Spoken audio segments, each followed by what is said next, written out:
Hello everyone and welcome to another episode in the world of Focus Mark 1s, and today we have a new surprise for Nick. He's going to be very pleased with what I have in front of me. Thanks to Dave for giving his spare gearbox, because as some of you may have heard, Nick's CL is looking far better, going better, but not necessarily sounding better in the gearbox department. I think we can conclude that the gearbox in his car, he's done 158,000 miles. He's put 3,000 miles on the clock since he bought it, and I think in that 3,000 miles it's finally done itself in. We think it's a bearing issue. If you have heard in the previous videos, it sounds like a Peugeot going from first to second. It doesn't sound good. And no matter what has been done, it's had a fluid change, it's had drive shaft seals because it was leaking repulsively when he bought it. In fact, he had it done a few days after that first service, that first video on Project George. Yes, the gearbox. I was always in the mindset that the clutch was also probably the original as well, and probably not in the best shape from what Nick tells me. Drivable, but not in the best condition. So we're going down the road of, well, you have to take the gearbox off to do the clutch, to change the gearbox, get a low mileage one. And it so happened that our friend Dave had an 86,000 mile one just sitting there from his donor car, because some of you may know in his Focus Silver restoration, the engine that was in the car when he sold it to this chap got a bit, well, it ran out of oil, and then it started knocking all over the place. So he had to get a donor car for a load of bits, not just the engine. And obviously the gearbox, he tested it down the road and it was absolutely fine. There was a few things though that have highlighted some issues with that engine, or one particular issue, and it was the cleaning up of this gearbox down below. So I'll introduce you to IB5. Yes, the lovely Ford IB5, a compact front-wheel drive gearbox that started out in 1995, and it was mainly used for the Fiesta, the Focus, the Puma, the KA, probably one or two others, but mainly them. It was suited to low torque applications. The MTX 75 was fitted to a load of Mondeos and Escorts and higher power cars, mainly with Z-Tech engines in. In the Focus, it's only used in the diesel models and the 2 litre Z-Tech. Okay, that gearbox is extremely strong, and it is very capable of dealing with much more abuse. The IB5, this is a wonderful gearbox as long as you treat it nicely and you don't abuse it. It's not the sort of gearbox that's going to last very long around a racing track, and in that sense it's very well suited to a Ford Sigma. This engine and the Ford Sigma is like chalk and cheese, they went together. And like this gearbox, the Sigma, they can take certain levels of abuse, but within reason. They're not racing engines, they're road engines, you know, there's a difference. Whereas Z-Tech engines are popular, and MTX 75s that go with them because they're a bit more abusable, particularly on banger racing and track days and whatnot, you know, in the Ford scene. But this is a wonderful gearbox. It's done 86,000 miles, this thing. Unbelievable. And Dave says it drives absolutely fine, so this is going straight in Nick's car. There are a couple of things I've had to remove. Firstly, I've taken out the seals. Don't bother with those expensive oil seal removal tools with the picks on them. Just get a pry bar and then twist it sideways and it will pop out, literally. And I'm going to tap the new ones in. Just get a decent sized socket and tap it in, or a bit of wood in this case. On this side it's not so easy because it's into a recess on this side, because obviously this is how it sits. We are missing the front cover panel, so there's a couple of things I'm going to have to ask Nick to tell the garage when swapping things over. Go away.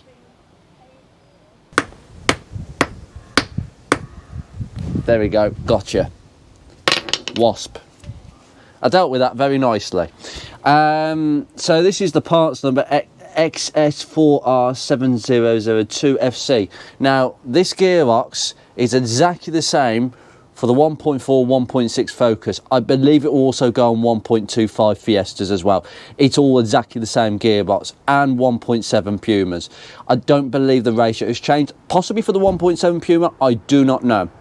But all I do know is that the parts number and this 98 WT7F096AC. 98 obviously for Focus application, so 98 depicts the year that this particular part came out. So it might be that earlier Fiestas have got different ratios to these boxes. I wouldn't want to mix and match unless you're absolutely sure. So you do your research on your numbers, please, if you mix and matching gearboxes. But it's a really nice compact unit. It replaced the famous BC box that was used in all manner of Fords 70s and 80s. It is a stronger gearbox with obviously a cable operated gear linkage mechanism instead of rods, and a hydraulic operated clutch, where you have a slave that sits on these 3 bolts. I did remove the slave that came with it. It just sits here like this on these 3 bolts. It's plastic, and then the 2 pipes come out, and you've got the 2 pipes here, and the left one is for the bleeder. Okay, that's the bleeder. Okay, you've got your hydraulic pipes, and you've got a cable that goes from the clutch and brake reservoir. Well, from the pedal, I should say. So that's one of the things that can go wrong. The bearings can get noisy. The telltale sign of that, I believe, is when you put your foot down and it's making a very buzzing sound, and you take your foot off, it stops. So that's the telltale sign that a clutch release bearing is starting to go. Goodness me, Andrew talking about manual gearboxes, where will this end? The splines never go wrong, they're very strong. The bearings in these are very, very strong. I say that the ones in Nick's car I suspect have completely gone, unless it's the gears that are physically gone, because it only makes a noise in first and second, which might be because of the strain. There's more strain in lower gears, obviously, more labouring, but as soon as it goes into third, it basically shuts up, basically. So third, fourth and fifth are absolutely fine, so we think it could be a lower gear issue, people being grunch in their gears. The problem is in manual gearboxes, and it puts me off, and this is why I like automatics. Automatics tend to be free from abuse. They tend to be owned by people that look after them, and don't tend to be things that you can abuse. You know, it's hydraulics, you can try and abuse them, but they won't. And then the manual gearboxes, it depends how someone's used the clutch and how someone has selected the gears. Have they been riding the clutch? Have they been labouring this thing? Have they been labouring the engine? There's a lot of things that put me off. But I'm just going to go around and show you some of the infrastructure. Obviously, all these are 5-speed. The 5th gear is held in this little black box at the back, which has been nicely cleaned up. You do need a special tool to remove that. You can split the gearbox in half by taking all these bolts out. I've got a couple of loose bolts here, I believe, for the cover, which is going to be swapped over. We've got a little breather. There we go. Just a little breather on here. Yep. You do not use that to fill. Some people think you can fill it using that. No, you don't. It is a design flaw of this gearbox. So I'm just going to tilt it. So in front of us, this is how we face the gearbox when we're taking the cover off. We've got the reverse switch. If your reverse light does not work and you are not getting any continuity to the back lights, suspect this. It is definitely this. They tend to fail. This is an aftermarket one, an FAE, so this has already been replaced. So I told Nick not to buy another one. We were going to replace it, but I told him no, it's already been changed. So that's been done at some point. Also, we've got a couple of pointers here. Obviously, we've got the selector shaft.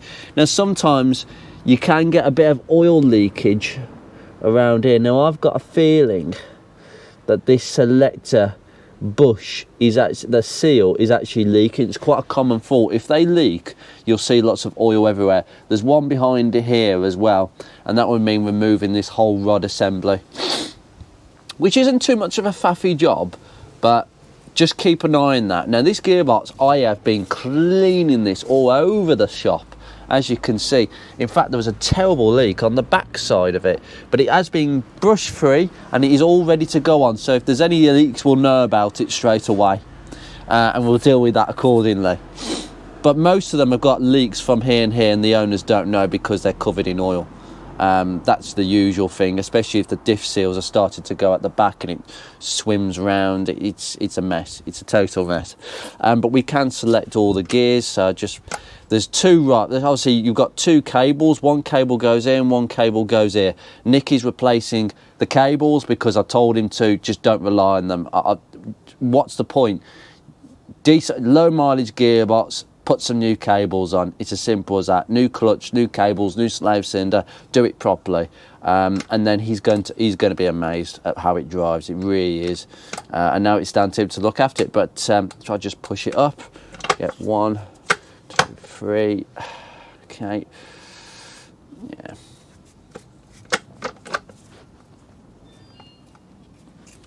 Put it back in neutral. Yeah, that's definitely neutral. We can select all the gears rather nicely. Just have a bit of a play around, but yeah, neutral.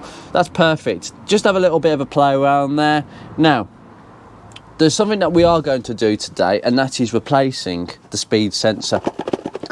Now, I'm going to replace the drive shaft seals. I'm just going to tap the new ones in. That's easy enough. If you've noticed the amount of leftover oil, I've cleaned this as much as I can, and believe you me, I still can't get enough out. 100% Dave, was your focus leaking from the rear crank seal. This isn't leaking. If these leak, by the way, there's a bearing problem in the gearbox. Basically, when the bearing goes, the whole shaft will start moving in and out, and this bearing and this seal will leak.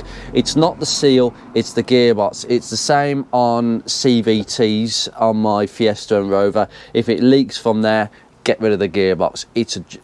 No, you can't do it. You can't really repair it. There's too much play in the shaft itself. But on this, you could probably get away with replacing a bearing because these are freely available for the IB5. I believe the IB5 carried on until around the Mark 3.5 Focus, when it became the IB6, which is a strengthened version, and another gear presumably. So it's a long-lived gearbox, and like the Sigma, it never really posed a problem. But these are fitted to 1.8 Ford Focuses, and they are very, very marginal in the 1.8 Zetec Focus. In fact, they really should have fitted an MTX75. That is my recommendation, by the way, and you can do this. If you've got a 1.8 Ford Focus and you have a gearbox problem, get rid of this and fit the MTX75. It's a straightforward fit. I don't think you'll need any other adjustment, and you'll think, oh, this is amazing, and it really will be. It's a straightforward swap, I can tell you. The other way of dealing with this, just before we fit this sensor, by the way, and I'll explain about that in a second. How on earth do you drain the oil? Now, the oil is 75-90. Do not get it on your clothes. You'll never get the smell out, and nor the stains. How do you drain it? How do you fill it? Bit of a issue here. Ford did not want you draining and filling this gearbox. Basically, they wanted you to go to the dealer for a knackered gearbox because you couldn't change the oil. There are lots of tips online that you may have seen, and if you've asked this question, you may already know the answer. You do not mess with this bolt for a start. This is sometimes the bolt that people use to drain the gearbox. That is a very, very bad idea, because this basically keeps the mechanism in place. And what I've known is people have taken that bolt out, and the mechanism, as this whole selector mechanism, has fallen apart. So they've had to disassemble the gearbox because they've done that. Joke. Honestly, they're not ridiculous to get back in situ, but to take it all off and start again, oh, what a pain. Especially if the gearbox is in situ, you have to take the whole thing off. So don't do that, okay? Don't touch that. This is a H8 hex, and this is your filler, okay? This is the way you fill the gearbox. You can, well, when I say drain, there's no drain plug on this gearbox, as I say. They only put a drain plug on the later IB5s, I believe, for the Mark III Focus. So after about 2010, 2011, okay? But if you've got a Focus Mark 1 or a Mark II Focus, that is a bit of a problem. Because what you're going to have to do, and there's several tips, you're going to have to get one of those pumps where you put a little straw or a little pipe into that as low as you can and start sucking it out, okay? The sort of stuff you use for like emptying differentials and all that. Oh, by the way, all IB5s, I believe, only apart from the Ford Racing Puma, which has a limited slip differential version of this, none of them has limited slip diff, just to say that. Now this is going to be really stiff to get off, so I'm not taking any chances. And I have an impact, come on. There we go, straight away. Now, you may be able to get away just by using a hammer and the right sized hex key tool, okay? You need a decent socket. But anyway, whew, God, it stinks. That is the way that you suck as much oil as you can, 2.8 litres, and then you can drain it. Then once you've done that, you can fill it until it's dripping out of this hole, until it's level with this hole. The other way of going about this, it's an extreme idea.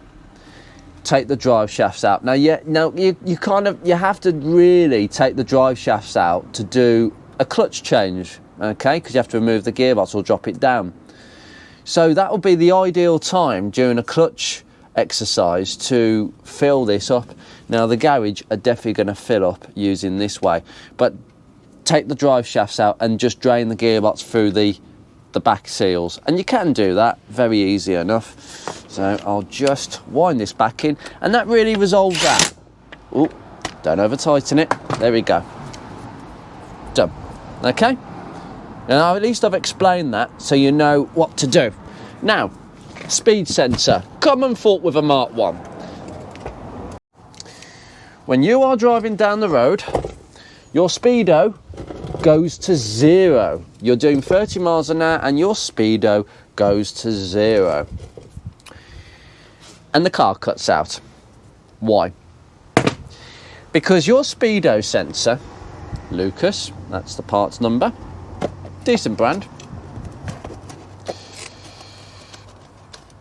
Your speedo sensor here is responsible for sending signals to the ECU to tell it how fast you are travelling. How fast is the end of this gearbox travelling, the output shaft, which is the speed of the wheels and hence the speed of the car. If that sensor fails, the ECU has no information. And by the way, the ECU controls your rev counter and your speedo gauge. This doesn't. Basically, when the gauge drops to 0 and it says you're doing 0 miles per hour, it is basically saying that, oh, well, the sensor's saying that we're not moving. Okay, no problem. I'll resort to doing the normal air-fuel mixture, the fuel settings, and idle. Because obviously, when you're at idle, you're not using as much fuel as when you're going at 30 miles an hour. So the computer thinks that you're literally idling on the driveway, so it's cutting the fuel. But it cuts the fuel, but you need more fuel to drive at 30 miles an hour, so the car cuts out. So basically, that sensor is confusing. Well, it's not confusing, it's just telling the ECU basically what it knows. These will rarely throw up a code. They'll just die. They'll just die. And you'll just be cutting out all the time. You'll probably restart it and it might just start working again if it's intermittent, and then you can probably limp it to a destination or limp it home. But it is an easy fix, he says. You are going to need plenty of penetrating fluid, because this is where it sits, in this blind hole here, where it notches on with a gear, okay, which is your output gear. And this pin will take a bit of a struggle.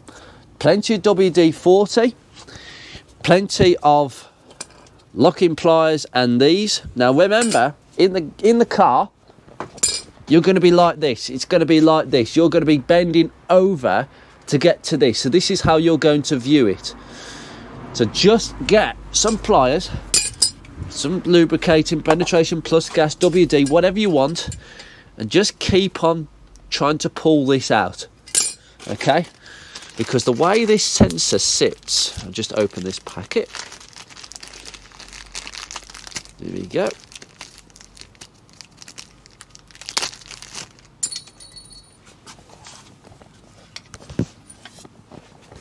Now, this is what the pin normally looks like. A new sensor will come with a new pin, okay? Now this one I had to snap off because it was just gone. This kind of clamps onto the body, as you're going to see in a second. But what I'm going to do is I'm just going to pull this pin out, okay? That's what you need to do. You just need to pull this pin, okay, away from the body. You got this little tag which clips onto the sensor, and I'll explain that in a second. I had to break that off and just keep pulling the pin, okay? That's really important. But this is a good Lucas one. I'm going to come round here and we're going to fit it. Now it fits like this. Now this little tag here is where the pin goes through, okay? Now what I'm going to do is I'm just going to put some, just to make it a bit more slippy on these O-rings, okay? It is just a simple Hall effect sensor, and we can just pop it straight in. There we go. Okay, what you might have to do is you have to keep twisting it until that hole lines up. Now, it's impossible doing this in situ to view it like this, but get it down as low as you can so that the hole is level, okay? Now that sensor is in now, and all we can do is put the pin in, but basically you'll be faced with kind of that much pin, okay, because it has to go, it goes into the sensor, okay? That pin goes across and it splines into the side of the sensor. So just make sure it's absolutely slap bang on. That is perfect. Now we can actually go forward, put this in. Now if it won't go in first time, it might be because it needs a bit of a wiggle. There we go, that's gone in. That's gone in. Okay, lovely. Yeah, yeah. I might need to just give it a bit of a tap. There we go.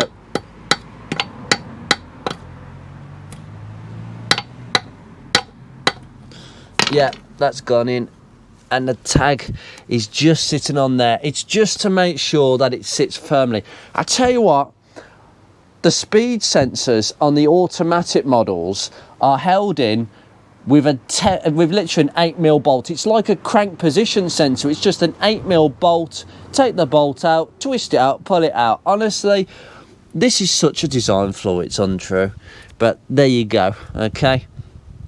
You got the pin nicely pushed into the side, and that's okay. That's not going anywhere, and that's how you do it. Now to pull this off, to remove one, like I say, you're going to have to break this tab because it's just going to snap off, and then you get WD-40, penetrate that pin and keep on wiggling, okay? There's not much room, so you're going to be coming in from this angle, but just keep wiggling it out. You will do it, I promise you. Don't worry, just keep, you have to be patient. It takes as long as it takes, 10, 20, 30 minutes, whatever. You'll get it out. Now this sensor is ready. I'm just going to put some tape on it just to protect it in transit.